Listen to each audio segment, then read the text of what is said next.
All right, fifth grade families, I know this is not a professional way of doing this, but I thought this could be helpful. So what I'm going to do is I'm going to record myself doing a couple problems that you might see on your homework or similar problems that you might see in your homework, so that hopefully it could be a help to either you or your student to better understand what we're doing. Today we were working on estimating quotients, and what we've talked about in class is estimating means that we're getting close to an answer. Quotients is just an answer to a division problem. So we might be given a problem such as, I'll just make one up here, 852 divided by 27. And if we were given a problem like this, we would notice this is not an easy division problem just using the knowledge off our head.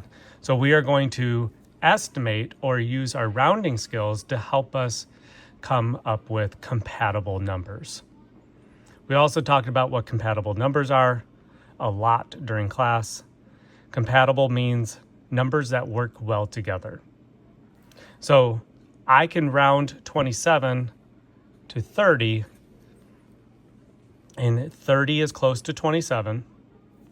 So now what I'm going to do is I'm going to think about how can I use 30 to help me get to a close number to 852 that also will be divisible by 3 easily. And so I've been teaching the kids to look at the first digit by itself and see if I do multiples of 3, is there a number that's close to 8? And so if I skip count by 3s, it would be 3, and I'll write these down, 3, 6, 9, and I see that 9 is actually really close to 8. So if I chose to turn that 8 into a 9, then I could think, all right, well, then I could change these other numbers into zeros. And I would agree that 900 is close to 852. And I've also made compatible numbers because 3 goes into 9 evenly. Now we are just left with a division problem using multiples of 10. I've been teaching the kids that we would cross off a 0 here, and then therefore I can cross off a 0 on this side. Now I'm left with 90 divided by 3. Well, 3 goes into 9 3 times, and then I have 1 0 left over, so my answer would be 30. There might be another problem that might use 2 digits to help us get into a close answer. So let me use something like this.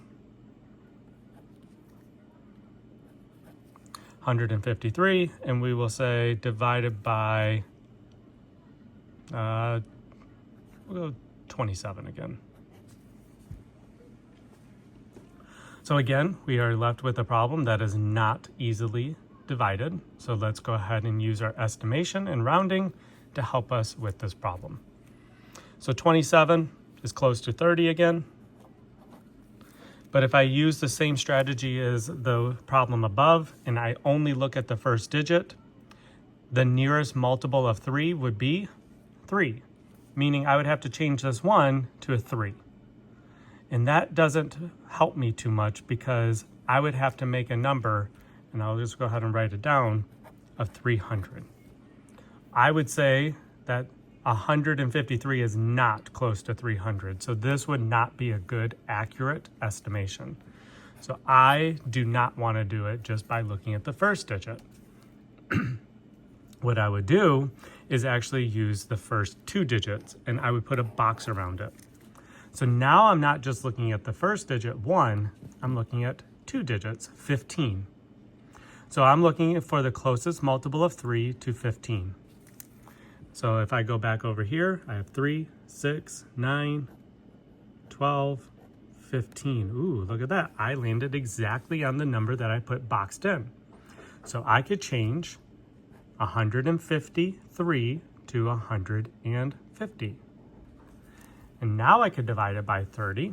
So I would take this 0, cross it off, take this 0, cross it off, and then 3 goes into 15 5 times. And that would be how I would solve those. I hope this video helps. I will post this. Obviously, you're seeing it on Schoology. I told the students that's what I would do. So hopefully this is helpful. Let me know if you guys need anything else. Thanks. Have a great night.